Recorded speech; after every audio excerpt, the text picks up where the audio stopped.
Hello, Tal. Welcome to the Prestigio Leadership Forum. Mhm. We are here from Cartagena and from all over the world in a beautiful conversation across oceans, across continents. Where are you from today? Right now, I'm in New Jersey.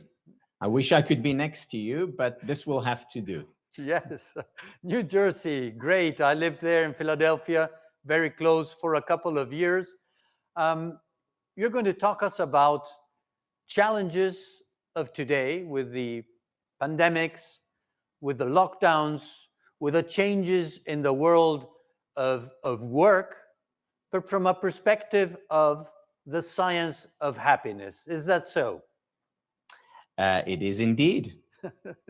Okay, well, so I'll step off the scenario and leave you 100% in charge. Good luck, and after I'll jump on again for a short Q&A with you and with the participation of the audience. Terrific. Great, all yours. Thank you. Thank you very much, Eduardo. It's real honor for me to be here. Thank you all for attending. You know, it's not easy talking about happiness today when the world is in the state that it is. In fact, one of my friends recently said to me, Tal, shouldn't we quarantine happiness? And given the rising levels of anxiety, given the rising levels of depression, maybe we should just put it aside. And my answer to that is no, I don't think we should quarantine happiness. In fact, I think the science of happiness is more important than ever. It's more important than ever for our organizations. It's more important than ever for our homes, personal as well as professional lives. Why is it so important? Well, to understand that, we can look at a concept, at an idea that Professor Nassim Taleb from New York University came up with. And his idea, his concept was of anti-fragility. What is anti-fragility? Anti-fragility is the opposite of fragility. So fragility is breaking down, anti-fragility is growing up. Let me explain this. And I'll explain it through a well-known concept that so many of us talk about today and think about today, which is resilience. So what is resilience? Resilience is when you put pressure on certain material, and following the pressure, it goes back to its original form. So for example, you have a piece of rubber and you squish it, you put pressure on it. If it's resilient, it goes back to where it was before. Or a ball, you drop it. If it's resilient, it bounces back up. That's resilience. Now, anti-fragility takes this idea of resilience to the next level. It's sort of resilience 2.0. So for example, if something is anti-fragile and you put pressure on it, it doesn't just go back to its original form as a result of the pressure. It actually grows bigger, stronger, better. Or a ball, if you drop it, if it's resilient, it bounces back up. If it's anti-fragile, it bounces back higher. That's anti-fragility. Now, it turns out that there are anti-fragile systems all around us and within us. And I want to give you a couple of examples, one physiological and one psychological. First, physiological. An example of the physiological anti-fragile system is our muscles. So you go to the gym and you stress your muscles. You're lifting weights. What happens as a result of it? So you go one day and then you go 2 days later and then you go again and again. You work out in the gym, you stress your muscles continuously. As a result of it, the muscles don't just go back to where they were before. They actually grow stronger, bigger, healthier, better. Our muscles are an anti-fragile system. You put pressure on them, they grow stronger, better, healthier. Now, let me give you an example which is not physiological, but rather psychological. So, most of the students that I teach, not all, but most in college, are psychology majors. And I always ask them the following. I say to them, please put your hand up if you know what PTSD is. PTSD, post-traumatic stress disorder. Now, just about all students put their hand up. Yeah, they know what it is. They've heard about it. They've read about it in Introduction to Psychology. They in the newspaper. They know what it is. So they put their hand up. And then I say to them, okay, now put your hand down. And I have a second question for you. This time, please put your hand up if you know what PTG is. Hardly any hand goes up. PTG stands for post-traumatic growth. Hardly any student knows what that is, whether they're psychologists or not. So post-traumatic stress disorder is being fragile, breaking down as a result of trauma. Post-traumatic growth is growing up. It's anti-fragile. Now, here is the thing about post-traumatic growth. It's twice as likely, potentially, as post-traumatic stress disorder. Twice as likely, potentially, if, and this is a very big if. First of all, if you know about the possibility of post-traumatic growth. In other words, just knowing that it's possible makes it more likely to happen. Now, remember, most people don't know about the possibility and therefore reduce the likelihood of experiencing growth, of experiencing anti-fragility. So that's the first thing. The second thing to make post-traumatic growth more likely is to know and implement the conditions, because there are certain conditions that we can implement in our life personally, interpersonally, in our relationships, in our families, in our businesses. There are certain conditions that we can put in place that significantly increase the likelihood of post-traumatic growth, of anti-fragility. Now, most people don't know that it's possible. Most people don't know what these conditions are. And therefore, most people fail to capitalize on the potential that exists. Now, don't get me wrong. I'm not saying that trauma is a good thing because we can experience growth from it. Trauma is a terrible thing by definition.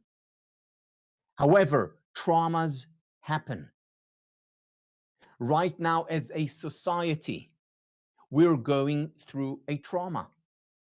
Many individuals, whether it's for health reasons, for financial reasons, many organizations are going through traumatic experiences, difficult experiences. And the question is not, are these experiences good or bad? Of course, most, if not all of us, would rather do without them. The question is, what do we do given that they're there, given their reality? And here it turns out that often, not always, but often, we have a choice. And here lies the role of the science of happiness. And this is why the science of happiness should not be quarantined. Because what the science of happiness can do for us is, first of all, introduce us to concepts such as anti-fragility, such as PTG, post-traumatic growth. Introduce us to these ideas. And second, introduce us to the conditions that we can put in place to increase the likelihood that we will be anti-fragile, that we will grow from hardship, whether individually, as a family, or organizationally. Now, what I want to do in the next few minutes is introduce you to some of these conditions that you can put in place in your organizations as well as in your home. I'm going to talk about 5 conditions very briefly. Here is the first condition.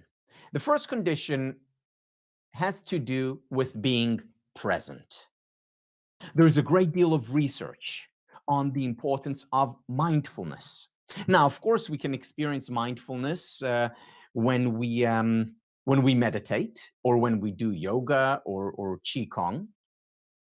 At the same time, we can also experience mindfulness when we're listening to our favorite music, or when we're praying, or when we're interacting with our colleagues. In fact, there was research that goes back all the way to the 1970s on extraordinary leadership. And what that research shows is that the most important approach to leadership for extraordinary times, like the times we're going through right now, the most helpful and important characteristic is what we have come to call being a servant leader.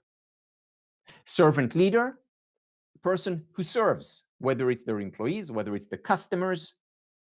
Servant leaders in organizations take the organizational chart and flip it upside down so that the managers are at the bottom supporting the other employees. Now, here is the thing. The number one characteristic, number one trait of servant leaders is listening. In other words, being present when you're interacting with other employees. Now, here is the thing about listening, about being present to other people. The first thing that happens is that they benefit. The employees benefit. In fact, employees who are listened to are more productive, they're more creative, they're more likely to stay in the workplace. Job satisfaction is higher.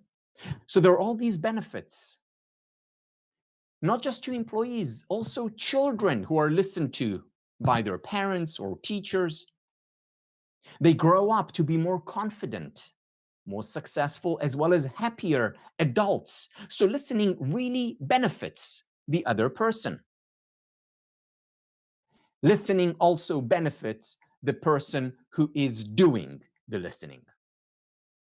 In other words, if I sit and truly listen to my colleagues, to my employees, to my family, they're benefiting and I'm benefiting as well. It's a win-win. And that's about being present in the here and now. Now, we can do that when we're with other people. We can do that when we're meditating. We can do that when we're listening to music. But introducing a few extra moments of presence can make a very big difference and can help us trigger the anti-fragile system. Grow from hardship. So this is the first condition. The second condition that I'd like to introduce is quite a simple one: exercise. You know, many people ask me, okay, Tal, so during the pandemic, what are you doing differently than you did before? Well, my answer to that is I'm doing pretty much the same things, only more of them. So for example, I exercise regularly. I exercise 3 times a week, religiously. I've been doing it for decades. During the pandemic, I'm exercising 5 times a week. Why? Because exercise is an antidote to anxiety, to depression, to breaking down fragility. You know, regular physical exercise, again, as little as 30 minutes 3 times a week, whether it's walking or jogging or playing football or swimming or dancing, whatever it is that you do. Regular physical exercise has the same effect on our psychological well-being as our most powerful psychiatric medication. In fact, it works in the same way. It releases norepinephrine, serotonin, dopamine. These are the feel-good chemicals in the brain. And exercise is always important. It's especially important in difficult times. Why? Because the other thing that it does is it helps our brains be more flexible. It also initiates a process called neurogenesis. Neurogenesis, the growth of new neurons. And that contributes to our overall well-being, to our ability to think, to our ability to function at our best. It is also a powerful trigger for anti-fragility. So in hardship, especially, regular physical exercise, even if we have to run on the spot because we can't go to our favorite gym, regular exercise is key. The third condition that I'd like to talk about is curiosity and learning. So research recently came out showing that people who are curious, who ask questions, who are lifelong learners, are not just happier, they're not just more creative and ultimately more successful, they also live longer. So curiosity may kill the cat, but it actually helps us live longer as well as better. Now, when it comes to curiosity and learning, one of the things that happen during hardships and difficulties is that we lose the patience to explore. Well, what we need to do is to make sure that we get out of our comfort zone and go out and ask questions and continue to learn, because doing so will energize us. Doing so will help us in the long term overcome difficulties and hardships and challenges. So whether it is in the organization to create opportunities for you, for the employees to learn, whether it's to learn about psychology or whether it's to learn about flowers, about nature, about art, it actually doesn't matter. As long as our brain is working, as long as we're engaged, as long as we are exposed to new content, new material. And when we do that, once again, we become more resilient, we become more anti-fragile, not to mention the fact that we are healthier and happier, as well as more successful. So curiosity and learning, always important, once again, especially important these days. The next condition that we can put in place, again, not to guarantee anti-fragility because we cannot guarantee it. Sometimes as a result of trauma, we break. Sometimes as a result of hardship, we fall down. But to increase the likelihood of post-traumatic growth, of anti-fragility, the fourth condition is giving, generosity. We know from a lot of research that one of the best ways to increase our own levels of happiness is to help others become happier. One of the best ways to increase our well-being is to be charitable, to be generous, to be kind, to listen, which is also a form of giving and generosity. But here is the thing about giving, and the important thing about giving. You see, when we give, it is important that we don't leave ourselves out of the equation.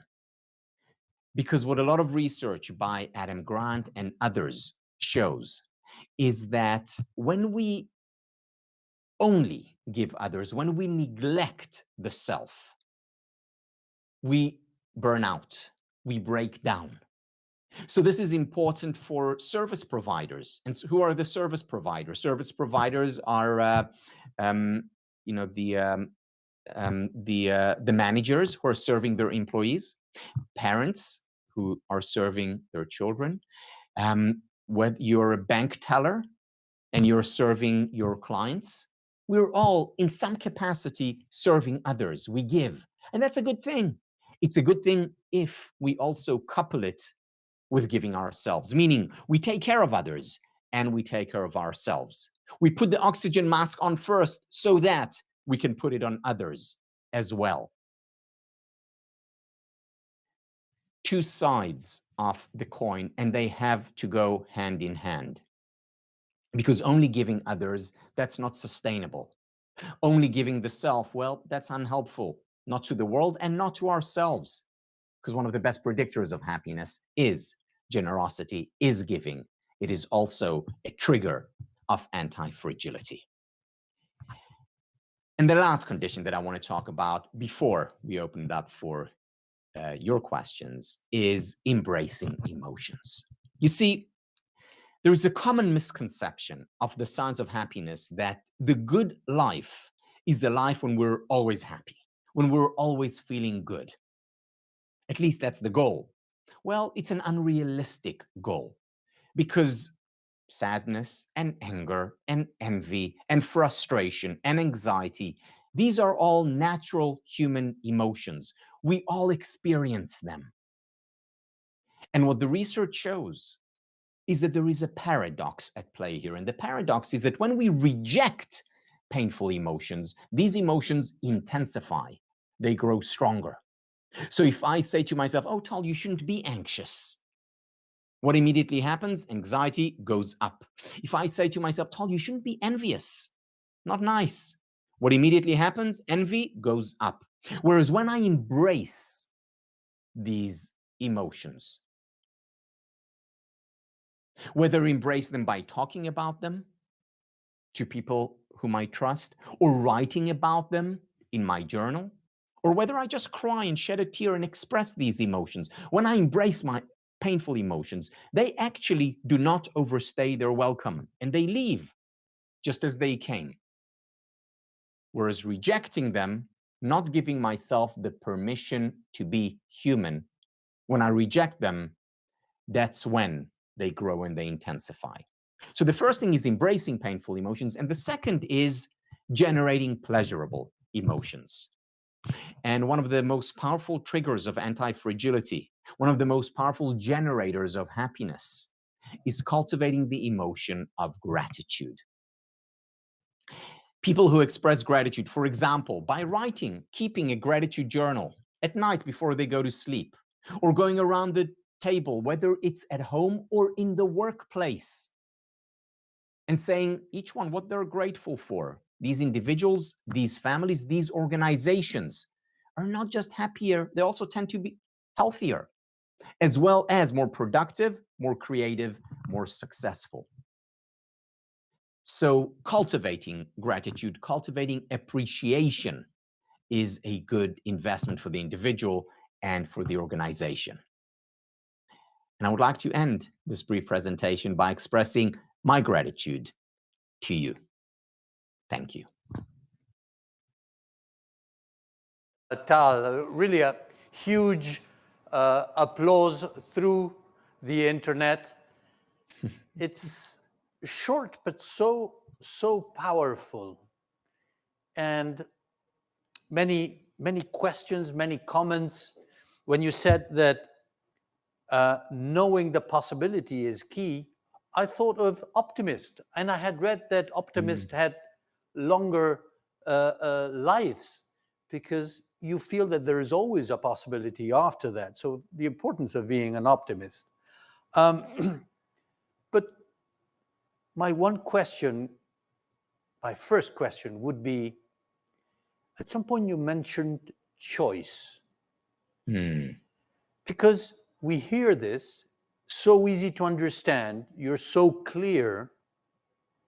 And does it mean that almost 2,000 people connected today will, as from tomorrow, embrace the science of happiness? And the answer would be, unfortunately not. Yeah. What is it there in information that's not enough to get into our choice? What? Yeah, that's a very important question, Eduardo, of course.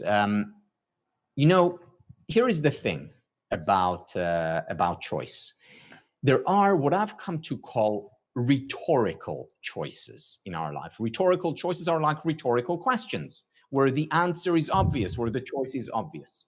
So, for example, if I ask the 2,000 people who are now with us, if I ask each one, tell me, do you want to appreciate and be grateful for the good things in your life, for the people in your life, or do you want to take all these things for granted?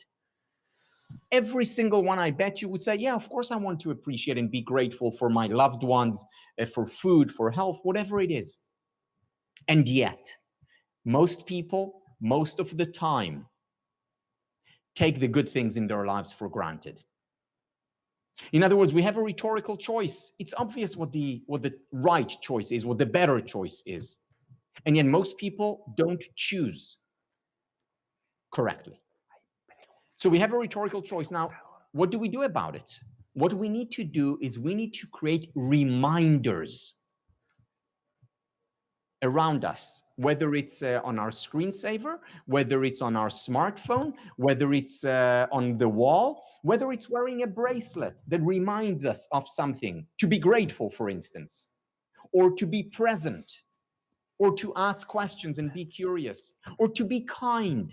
We need to create reminders on ourselves, next to ourselves, in our environment, that will remind us to choose the right choice. So what I would urge everyone to do is to choose one or two things that you want to introduce in your life, whether it's gratitude, whether it's kindness, whether it's exercise, whether it's being mindful, whatever it is, and create reminders to do that.